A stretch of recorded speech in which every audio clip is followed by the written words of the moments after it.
अस्सलामु अलैकुम वरहमतुल्लाहि वबरकातुहू। 7 खुफिया अलामतें आज मैं आपके सामने डिस्कस करूँगा जादू की, जो बंदे को पता ही नहीं चलती। तो वो कौन सी है? काम होते होते रह जाना, नींद के बाद थकावट है, बार बार बीमारियों और रिपोर्ट नॉर्मल आती है लेकिन बीमारियां ख़त्म ही नहीं हो रही।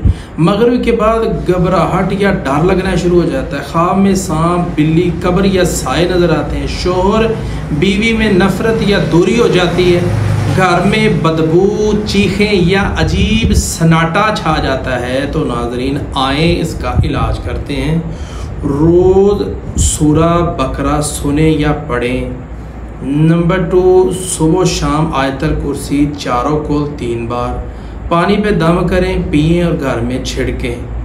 रात को 313 बार ला हौला वला कुव्वता इल्ला बिल्लाह पढ़ें। आखिरी बात, इम्पोर्टेंट बात, अल्लाह के रास्ते में गरीब, यतीम, मिस्कीन, मोहताज, मदरसे, मुजाहिदीन, इनके लिए सदका लाजमी करें। ऐसी औरत और मर्द तलाश करें जो बेचारा किराए के मकान पे बैठा है, उसके पास किराया भी नहीं है, तो देखें उसको देकर अल्लाह कैसे रहमतें करता है।